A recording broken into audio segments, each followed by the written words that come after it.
So this morning, what I want to do is I just want to tell the story that we just heard read for us, where Paul gets annoyed, casts a demon out of a girl, and gets thrown in jail. And then asks the question, what does this mean for us? Because it seems relatively simple. You see, what we've been doing the last couple of weeks is we've been walking through the book of Acts. And if you haven't spent any time in the book of Acts, I cannot recommend it enough. It is such a fun and accessible book. You see, Matthew, Mark, Luke, John, the four Gospels, tell the story of the life, death, and resurrection of Jesus. And then Acts tells the story of the early church. How do they work this out? How do they explain this to the world? How do they tell the story of Jesus to the Jews and the Gentiles?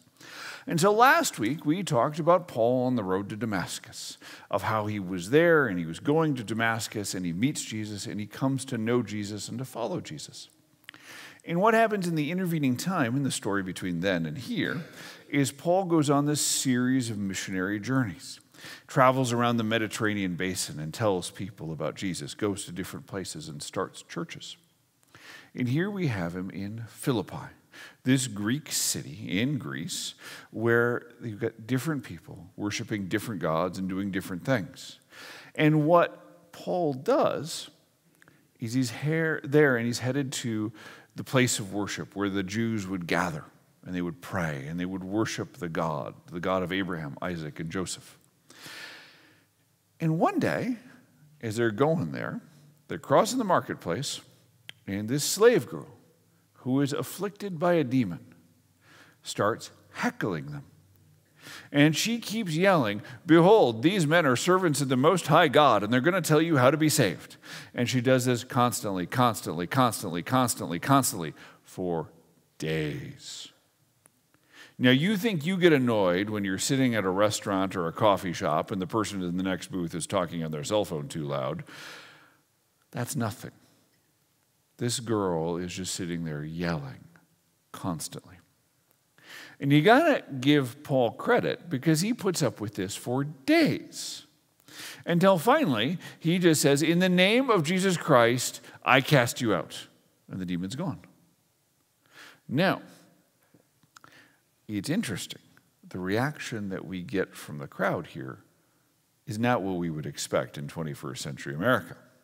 Because what happens here in this story is the owners of this slave girl had been making money off of this demon. You see, this demon would predict the future. And so people would come to the owners of the slave girl and say, "We got a question for you. We'll pay you to get an answer." So when Paul casts the demons out, he's destroying the value of their property. All they're left with is a worthless slave. So they get mad, have him flogged, and thrown in jail. So, what does this mean for us in the year 2022? I know what you're all thinking. I have no idea. I have no way to grasp this. All right, let's start here with this demon. I get, not real often, but often enough, this question. And it's something, it always comes on something like this. And it's, "Pastor, something weird happened. Help me make sense of this." And it happens about every year, every 2 years, and I get this question. And it's somebody who's got their head screwed on right, and they had some weird experience where they've been talking to something or talking to someone, and it just doesn't fit into their normal framework. And they come to me with this question, "Am I crazy? Is this weird? What do I do with this?" Because we live in this Newtonian world.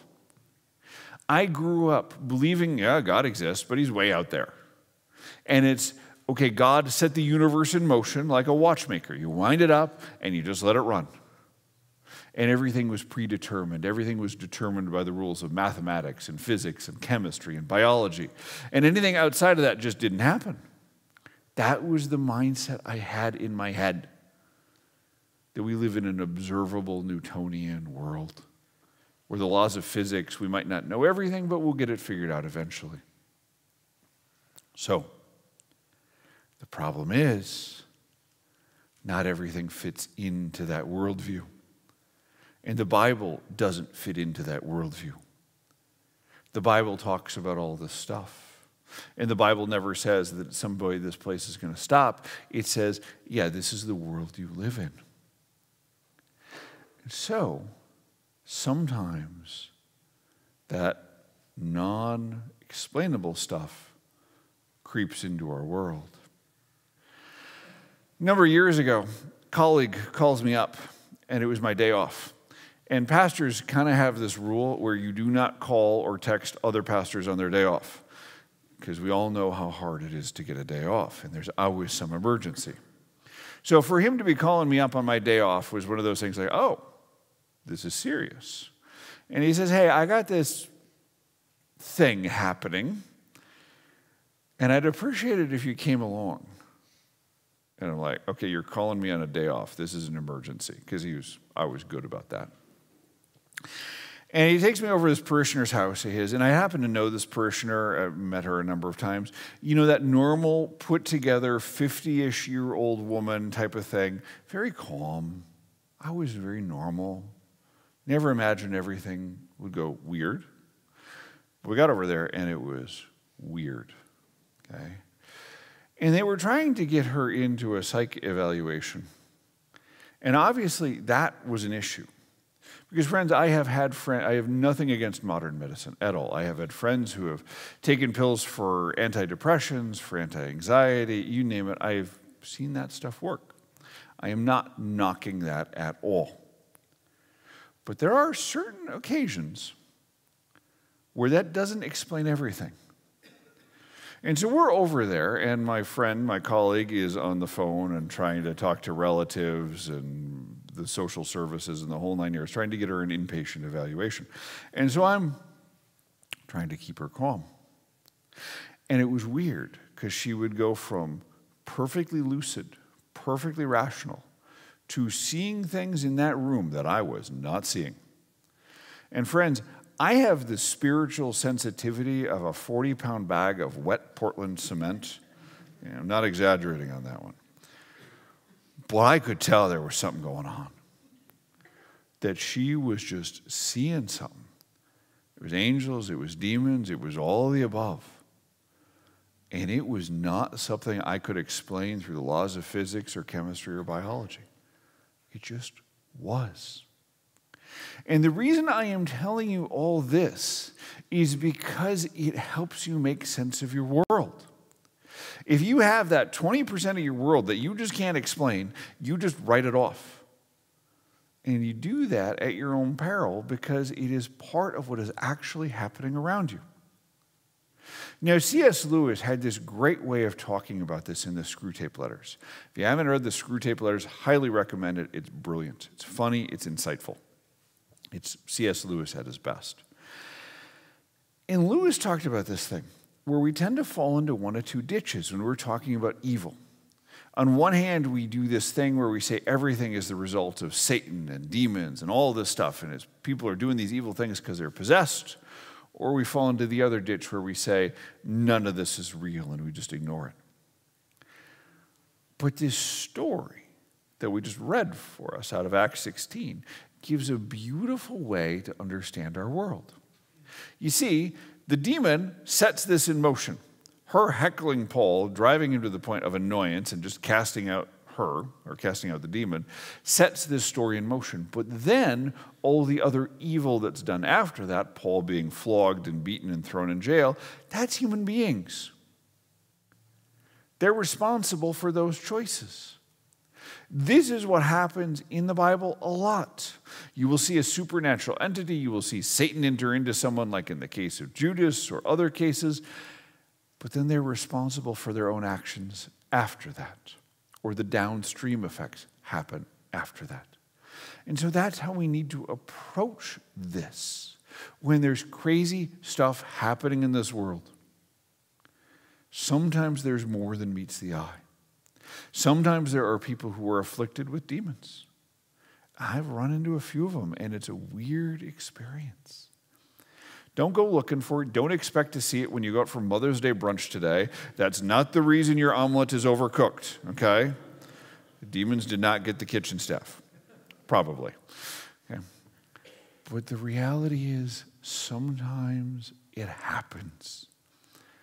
Sometimes you need to be aware of it.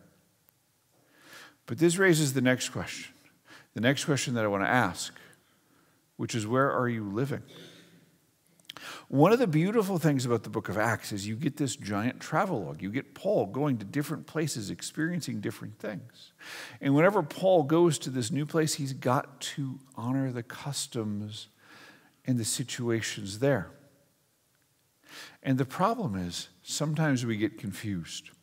You see, when you read the Old Testament, in the Old Testament, Christian, it's a different language.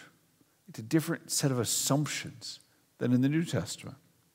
Let me explain. At various points in the Old Testament, particularly if you're reading David, Solomon, Elijah, these places of the United Kingdom, what's happening is the worship of the God of Abraham, Isaac, and Joseph is at its strongest, and the secular power lines up with that the most.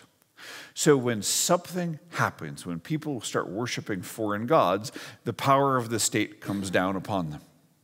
So when Elijah slaughters the prophets of Baal, this false god, at Mount Carmel, and he literally puts a whole bunch of them to death with the sword, that's perfectly legit in that time and place. It is a place where you can do that. And if people worship false gods, they can be put to death.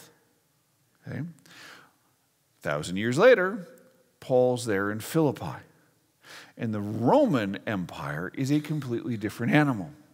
It is a place with a multitude of different gods, multitude of different cultures, multitude of different languages and customs. And so when Paul shows up, he's there saying, let me tell you about this God, let me do this. And he's one among a billion different people preaching about their different gods. And you have to approach it that way. The temptation we have, and it is such a powerful temptation, particularly if you are of a certain generation and you have a certain memory of the way things used to be, is to want to bring the power of state and culture down on the side of God. And you want to say, this is how it should be. This is God's truth. But that's not the world we live in. Let me tell you this. The biggest mistake I have ever made in ministry was not understanding where I was. When Lorianne and I got ordained, we went down to Texas, and we were going to plant a new church. And we got down there, and we see just this tract housing as far as the eye could see, and new houses being built, and suburbs sprawling out. And I had grown up in a church that was founded on the edges of the suburbs in the south side of the Twin Cities. And that church, as I grew up, became the fastest growing Lutheran church in America. And it was huge. And I thought we could take the stuff that I had learned and grown up with and all that stuff down to Texas and apply all those ministry, all those things that we had done, all those lessons we had learned, all that stuff in Texas. What I forgot, what I didn't realize, was that 1982 Minnesota was not 2002 Texas. And those lessons that I learned growing up and seeing in the 90s did not work in Texas because it was a different time and it was a different place. And that mistake cost me dearly. And so I tell you that because, like Paul, we need to always understand where we're at and understand that in different places, in different circumstances, we do different things. Our God is the same, but how we tell people about him changes. Now, you might say to yourself, but I don't want to live in that world. Yeah, I can't do anything for you there. We are living in the place we're living. And some of you might have said, I have lived in Washington County all my days, and I don't like where it's at now. I don't like the cultural trends. I don't like social media. I don't like pick your thing. I don't like it. I understand. I understand where you're coming from. But I'm also saying we can't do anything about it. But once you understand that, you are free. We lived in California for 12 years. And if you asked me, do I ever consider myself a Californian? I would laugh in your face. Laugh hard, okay?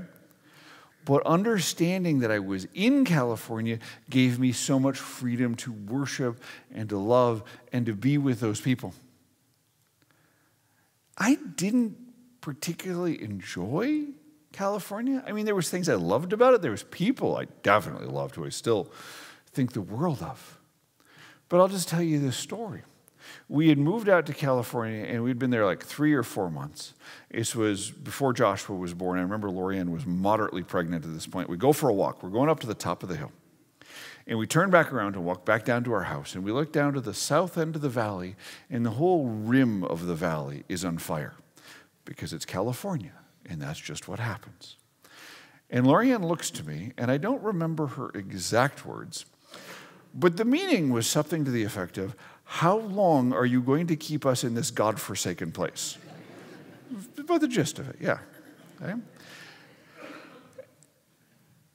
And being there and understanding, this is not my home.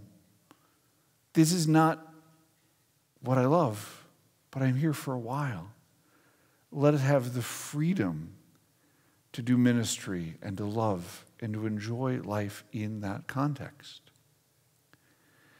And that's what I want to tell you, is you might not be in the place you want to be. You might want to be in Jerusalem, but you're in Philippi. You might want to be in Wisconsin, but you feel like you're in California.